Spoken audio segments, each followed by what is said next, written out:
Friends, કેમ છો? જય અંબે બધાને. તો આજે હું આમળાની રેસીપી બનાવવાની છું. તો એની માટે મેં આવી રીતના કિલો આમળા લઈ લીધા છે. તો આમળા છે પણ બહુ સારા નથી, આવા અમારે ત્યાં આવા જ મળે છે, એટલે મેં આ ટાઈપના જ લીધા છે. તો પહેલાં આપણે એને કુકરમાં લઈ લઈશું અને બાફી લઈશું. અમુક આમળા ખરાબ છે, એને આપણે કાઢી નાખવાના. ધારો કે આવા હોય આવા, તો એને શું કરવાનું, આવી રીતે, કારણ કે બાફા જ છે એટલે બાફામાં તો બધા સરસ થઈ જશે, વાંધો નહીં આવે. એટલે આવી રીતે આ જે ખરાબ ભાગ હોય એ કાઢી લેવાનો. અંદરથી તો ઓકે જ છે, જુઓ તમે. એટલે હું આવી રીતે એને લઈ લઈશ.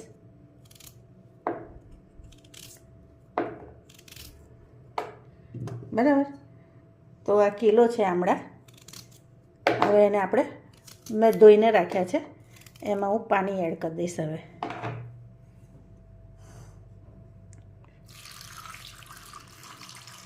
પાણી બહુ નહીં રેડવાનું, આટલું ઇનફ છે.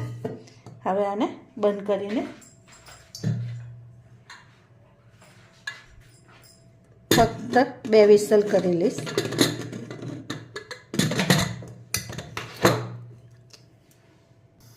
તો આપણે કુકરની 2 વિસલ થવા દઈશું, પછી આપણે એને બંધ કરી દેવાનું.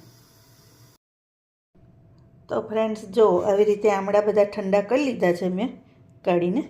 હવે એની દરેક પેશી આપણે આવી રીતે અલગ કરી લેવાની. બરાબર. બધા જ આમળાને તમે આમ પ્રેસ કરશો ને તરત જ ખુલી જાય. જુઓ, બતાવું.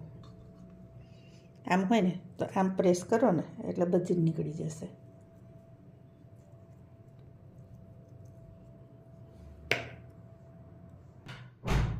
તો ફ્રેન્ડ્સ, આવી રીતે બધી ચિપ્સ કાઢી લીધી છે. હવે આ મિક્સી જાર છે, એમાં આપણે એને એડ કરી લઈશું. આટલા લીધા છે. હવે આમાં આપણે અજમો ઉમેરવાનો. તો આ 1 ચમચી અજમો છે, એ આપણે એડ કરી દેવાનું. હવે એને હું મિક્સી જારમાં પીસી લઈશ. હવે આટલું પીસાય એટલે આપણે એમાં ખાંડ એડ કરી દેવાની. અને કિલો આમળા હોય ને તો 700 ગ્રામ ખાંડ એડ કરવાની આપણે. તમને વધારે ગળ્યું ગમતું હોય તો તમે 800 ગ્રામ કે 900 ગ્રામ કરજો, પૂરેપૂરી કિલો ના કરતા. તો હમણાં અત્યારે હું થોડીક એડ કરું છું, બીજી પછી એડ કરીશ. હવે આ ફ્રાય પેન છે, જેમાં આપણે આ બેટર એડ કરી દેવાનું.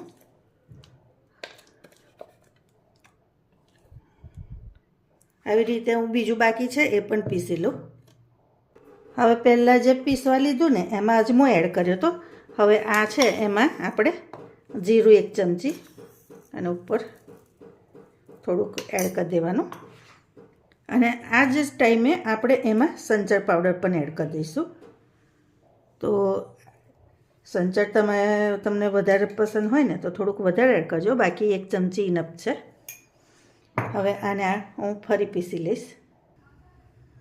હવે આ બધું પીસીને લઈ લીધું છે. હવે ગેસ ચાલુ કરી દેવાનો.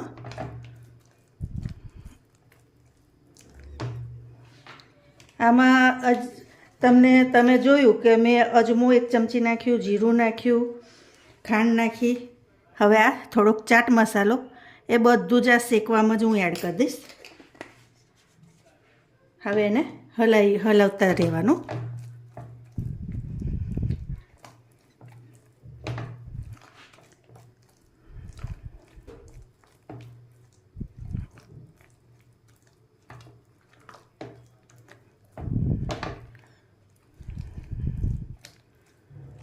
આપણે આને ધીમા તાપે, મીડિયમ તાપે આવી રીતે શેકાવા દેવાનું.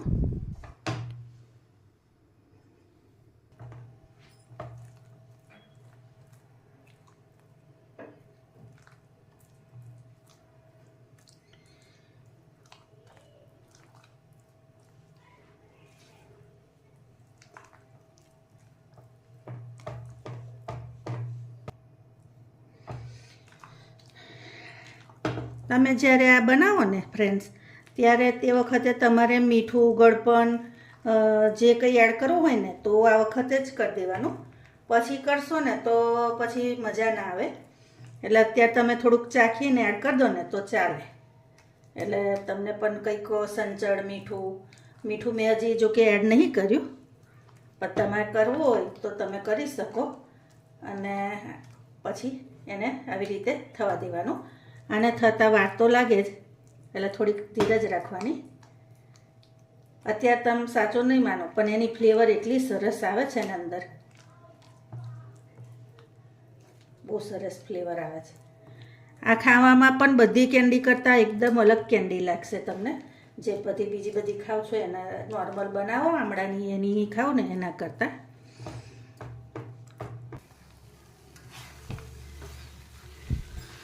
તો ફ્રેન્ડ્સ જો મને હલાવતા અને 15 મિનિટ ઉપર થઈ ગયું. આટલું થયું છે. હજી હવે થોડુંક થશે પછી થઈ જશે. તો આવી રીતે તમારે એને થવા જ દેવાનું. હવે આટલું થાય ને ફ્રેન્ડ્સ, ત્યારે આપણે એમાં 1 ચમચી ઘી એડ કરી દેવાનું. ઘી એડ કરવાથી શું થશે કે એના પર શાઇનિંગ એક સરસ આવી જશે. અને થોડુંક સૂંઠ પાવડર હું એડ કરીશ. તો આ સૂંઠનો પાવડર છે એ એડ કરી દેવાનો.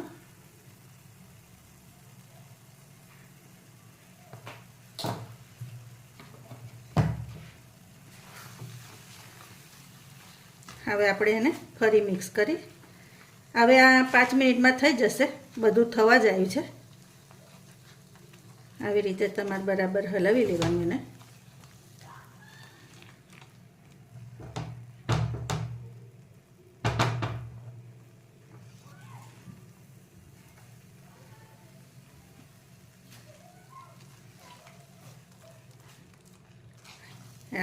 આની સુગંધ પણ ખૂબ બહુ સરસ આવે છે અને આ કેન્ડી ખાવામાં પણ બહુ સરસ લાગે છે.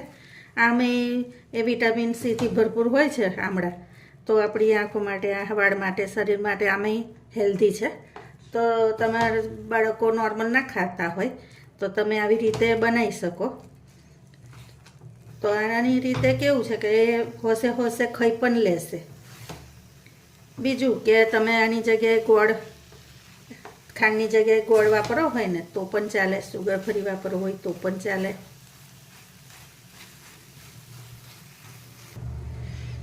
તો ફ્રેન્ડ્સ જુઓ આ થઈ ગયો છે. હવે આપણે એને ઠંડો થવા દઈશું, પછી એની ગોળી કરી લઈશું. ઠંડો થયા પછી હું તમને બતાવું. હવે ફ્રેન્ડ્સ આ ઠંડુ થઈ ગયું છે અને આ ખાંડનું બૂરું મતલબ ખાંડ દરેલી છે. હવે આપણે આવી રીતે હાથ પર ઘી ચોપડી દેવાનું.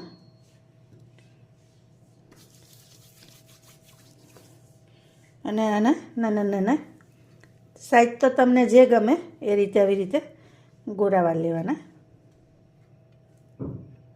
આ જે રીતથી મેં બનાવ્યા છે ને એ રીત તમને કહું બહુ જ સરસ લાગશે, કારણ કે એમાં સૂંઠ છે, અજમો છે, સંચળ છે, ચાટ મસાલો છે.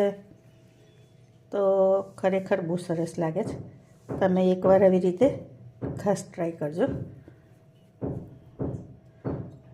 હવે આને આપણે રગદોળી લઈશું.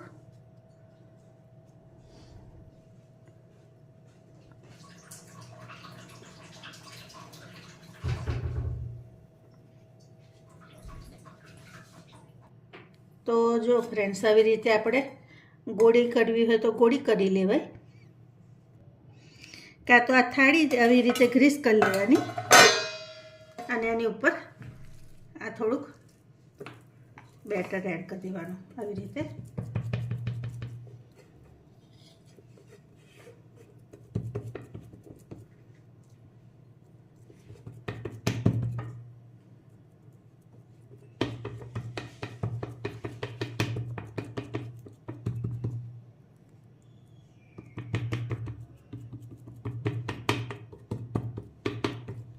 હવે ફ્રેન્ડ્સ આવી રીતે કરીને તમારે ચોરસ ટુકડા કરવા હોય ને તો ખાંડને આવી રીતે ભભરાઈ દેવાની ઉપર અને પછી એના ટુકડા કરવાના. તો હું તમને બતાવું. પહેલાં તો આપણે સાઈડ પરનું લઈ લઈશું આવી રીતે.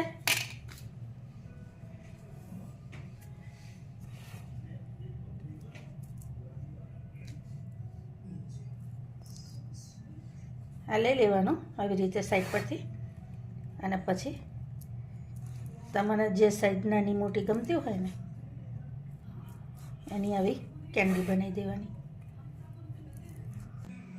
તો ફ્રેન્ડ્સ જુઓ, આપણી ગોળીઓ તૈયાર છે. તમને કેવું લાગ્યું એ ચોક્કસથી કહેજો ને આ રેસીપી એકવાર ટ્રાય પણ કરજો. Thank you.